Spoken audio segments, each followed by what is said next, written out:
Do you think the artist painted a sunset or a sunrise in this picture? I'm sure it's sunset. Why? I know this artist well. He never wakes up before dinner. The next 4 lessons will focus on animating a linear gradient, and we will animate the sunset and sunrise.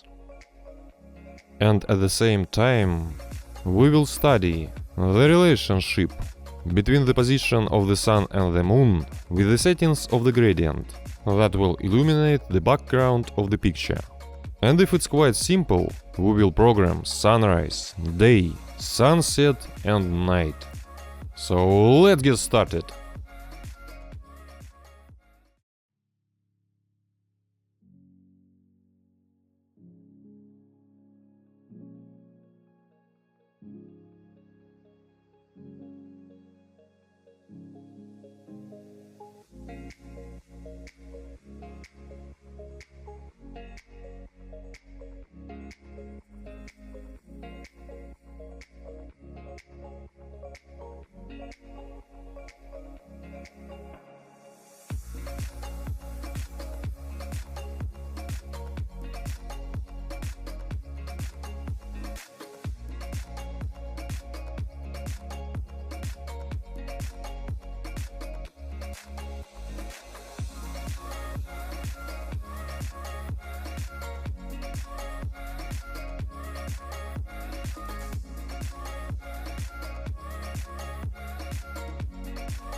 It's done! As soon as the artist learns to sleep until sunset, he will have excellent chances to draw a beautiful sunrise.